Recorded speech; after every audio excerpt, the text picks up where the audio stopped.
guys, Kane here, and in this video we're gonna go over the difficulties you may have while playing the Rakan race. So first things first, and probably the main ones are the heroes, or rather not the heroes, but the amount of heroes that you require to always have on your field. And by that I mean you require Avalon in the version of the Ardent Aura to increase their HP. You require Alana in the version of magic resistance, and if you don't have this, any, let's say, Black Dragon or a Lich race will just decimate the Rakan field all by themselves. And even if they use something like Valerie or Avril, these mages will just decimate your field as well. So Alana is probably one of the more important heroes to have and keep alive. Then you also require Varian for the sake of the Crusader Shield, granting reduced damage every morale boost that they get, and the Rakan is also acting as a morale boost. So do keep that in mind. If you're playing Rakan, you do have to have this skill to make your archers and your frontline more effective. Then you also require Gan, which quite a few people may not have realized is probably one of the few more important skills on the Rakan formation. And by important, I mean in the version of buffing the max HP of all friendly magical creatures by a percent amount. Now, every 10 seconds, healing the magical creature doesn't really matter for the Rakan race. The main one is the max health percent, and that can easily be explained in the version of just checking the turtle skills. So increases health attack speed, and by a percent, and at the beginning of the battle with added health recovery every second based on Dragon Turtle's own max HP. So basically, anything this skill would touch, and you have like a skill effect just below the army, all of them receive health recovery based on the turtle's max HP. And this is all good and all that stuff. And then you have Pound of War Drums for on all friendly units, granting all friendly humanoid units a shield equivalent to 0.4% of the dragon's current health, and doubling the efficacy of the war drums for 25 seconds. So basically, you also highly likely double the added health recovery every second on the turtle's own max HP as well. So increasing health on the turtle will add to a pretty huge benefit, considering if I can show you some of the replays where I use the turtle and just checking a random fight, you will see that my turtle will end up healing like the most on the field. Like you can see the dragons, etc. My dragon has noble blood. Look at his healing and look at the friggin' turtle's healing. Now keep in mind, I don't have the equipment at 9 stars and 10 stars, which increases the turtle's efficacy by like 100%. So this would probably even double or something like that, or almost double. So that's already 4 heroes that you require just to buff your army, and we haven't even touched the Rakan heroes. So we have Mako, which is used to buff the Rakan archers with the crossbow mastery. We have Yip, which is buffing the Rakan archers and debuffing the enemy archers. Now, I'm not entirely sure whether it's damage or attack speed. Like, this wording is very confusing, but essentially this will add up to a potential amount of damage that you do and you reduce from the enemy. So you have to use this as well. Then you have Denji. Now, in the version of Denji, he is a buffer in terms of the health recovery. Now, quite a lot of people will probably be against this or stuff like that, but the thing is, I'm not in the very late game. And this ability provides an insane amount of healing. And I can easily show you in the version of a fight I have lost. So, as you can see, I've lost to a guy which is 100,000 core power weaker, But the simplest explanation is we can check the archers. So my archers, 1.2 million attack, his archers, 2.7 million. Now I've checked quite a bit of his equipment, prisms, and etc., and I haven't noticed a single army attack prism. So I have literally no clue how he gets double the attack, but he probably has some prisms which is on the heroes that he's not using, buffing the, let's say, army attack. And his health is even higher than that of my Rakan blade. So essentially, his front line is harder to break, his archers do an insane amount of damage, and if they're buffed, they just literally massacre my front line in almost an instant. So in that sense, whenever I activate the healing on the Blade Masters, they're already almost all of them low HP. And the Denji's healing is like healing an insane amount of HP towards the Blade Masters. So pretty much that is the reason why I use the healing on Denji.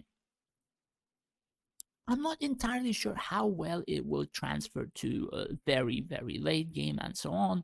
However, at the current stage where I'm at is about 8.5 to 9 million core power. This is probably one of the useful Rakan abilities at the moment. Then we have Talk, which is buffing the turtle in the version of health and the efficacy of the war drums, which essentially I do think even the health recovery is being increased. Then we have the heavyweight, which increases the duration of the ale effects, meaning even the turtle buff. And then we have some buffs in terms of like the field which are fighting with different bonuses depending on those fields. And then for every 2 abilities that you cast, you get a percent bonus damage, attack, and health for friendly units for 10 seconds. And you're able to stack them, and every let's see second cast of this prophetic trance halves the bonus and halves and etc until you get nothing. So essentially this is just an early game bonus or early battle bonus. So with the heroes that I have mentioned, and there are really not many others, I mean, it really depends after these 8 that I mentioned, which you use for damage, tankiness, and so on. But to make Rakan useful, you require literally 8 heroes on your field and 8 heroes to keep alive. So that is like one of the few things which differs from a lot of other races. So even to start out as Rakan, other races and factions can easily make their formations better with a lot less heroes. So for instance, we can just talk about Lich Race, right? So the main hero of Lich Race is the Gazul with Skeleton Mastery and Immortal Strength. Then we have Cleo with, I think, the Book of the Eclipse, which reduces damage dealt by humanoids, which is a pretty good skill if you ask me. It reduces quite a bit of damage and can counter like humans or Rakans. And then we have one more hero, I do believe. And we also require Elana on the field in the version of Magic Resistance. So basically, you need 1, 2, and 3 in the version of buffing and debuffing and so on. Now, everything after that is just like a basic debuff, a basic buff, or whatever. Sure, you can also use Raxius to like refract or add more skeletons or stuff like that, but it's a very different build and you have to really focus it, and I don't think that many people use Rax for that. So basically you need 3 heroes to make Lich sort of useful or successful. Now if you don't use the Book of the Eclipse, that's literally 2 heroes that you have to keep alive and your army will be pretty good. So that, like I said, that is the kind of difference that you have, or rather a difficulty that you may have while playing the Rakan. The other difficulty is the randomness of the army. So for example, even the turtle, you have to cast his ability and then you have a chance of proccing an ale ability on 2 Rakan squads. And since I use 4 frontline and 3 archers, basically most of the time it activates 2 blade masters for me, And essentially, that is literally almost nothing for me. I would require them to AO 2 Rakan archers, and then that turtle effect would be an insane addition to the field. Or rather, the insane bonus of the turtle, insane addition to the field. So majority of the fights, it's really like luck dependent whether or not the turtle will ail the archers. Archers may snipe something in the back line, a hero or two, or if you would reactivate those archers, then they would snipe it through all those invincibilities which had progged the first time, and all that kind of stuff. Like it's really chance based, and if enemy does manage to snipe one of your main heroes, you literally lose a lot of your field. Now it's the same case of like Lich, but they have 2 heroes which they need to protect. But if one of the 2 heroes would die, then you would beat Lich a lot easier. But essentially, Rakan has 8 and you have to keep them alive or you lose quite a bit, like a piece by piece, and then it just becomes a snowball. The second, or rather the third thing, is the dragon. Now, I've tested quite a bit of the dragons, and essentially the one which kind of performed better for Rakan for me was the Azure Dragon, but I wanted an Onyx Dragon just because I'm kind of wanting to switch from the Rakan. So one of the main things of the Azure Dragon is the Blessed Noble Blood. In the version of taking, or rather receiving 15% reduced physical damage, and then it heals for a percent health per second, which is pretty goddamn weak. Now, I don't know why, I don't know for what reason, but this healing is insane ass. Like, so bad that like for the Rakan race, as you can see or have seen, my Azure Dragon's healing 30 million per entire fight, comparing to a lot of others, like even my friggin' own archers or blade masters are out healing the dragon. So that is probably one of the few bad things, I guess, about Azure. But he heals quite a lot in the version of like Sylvanite trees, in dwarf, those mechs and stuff like that, who have a lot of HP and a lot less units, and that is a lot more effective for some reason. I don't really know why. Uh, I mean, you have a squad with like 20 or 30 units, and that should proc on all of them, and essentially that would probably have like the same amount of health healed, or at least I think so. Anyways, there's something in those calculations which probably doesn't add up that much. The other one is the Reliquary, rather. Now, about Reliquary is the ability, or rather to use particular heroes to proc, let's say, Repose or the Reign of Mercy. So I have to have specific heroes, I have to have a lot of them on my field, and I cannot add the versions of like Ophidia, cannot add the versions of like Rufio to make good, just because I have a lot of skills that I do need to cast already as a Rakan race, like turtle buffs, and if I have a little lag, or the skills get something like lagged out and I have to re-click twice on a Rakanale and then click again, I lose like 2 seconds, and I wouldn't be able to proc this one effectively as I would be able to proc it if I was Lich or human or etc. So to reduce like the downtime of being able to proc this skill, I have to go in the version of this one. Now, I'm not saying this one is bad or anything, but 25% reduced damage is quite a huge boost towards your field. I'm not sure if it procs on dragons, heroes, and etc., but this can be a pretty huge boost nonetheless. So I am kind of looking to swap out of the Rakan race and perhaps go for the Lich, and I may test out both of these to see the effectiveness of both of them.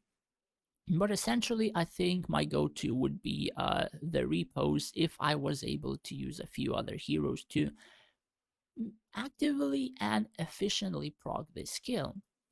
So in the version of Temple, One of the things which is quite difficult is to get a temple +6 to increase a decent amount of attack and health on bandits by 15%. Now, a +6 temple to increase the attack on something which doesn't have a lot of attack is a pretty huge kind of a downfall for the race. At least I would like to point it out, as quite a few other races, let's say Watchers in the Sylvani race, they're currently the holders of most of the damage in most of the events, or ability to do damage in most of the events. And you can easily upgrade them to +3 to get a nice chunk of bonus in attack and health at +3, that even in the early game of the service a lot of people can achieve. Then we have, I think, marksmen at +5, if I remember. Yeah, marksmen, human archers +5. They get this chunk of bonus pretty goddamn early, and you most likely are going to make most of these temples +5 before you even focus on one temple to +6. And the reason for that is like the amount of stuff that you require to +6 is like almost double than you require to +5. I don't have any +4 stones, so I don't really know, but it's almost double. And that's pretty much it. Like, you have Sylvani archers, you have human archers, you have, I think, I'm not entirely sure of Lich Mages. I think Lich Mages is +7 temples, so that is not that good, and etc. But you can have other archers rather quite easily and easily upgraded. So in one of those things, the temple is kind of not so generous towards Rakans, but it's also not generous towards some other races as well. I'm not just making an excuse, just for the Rakan. Some races have it easier, some races have it rougher.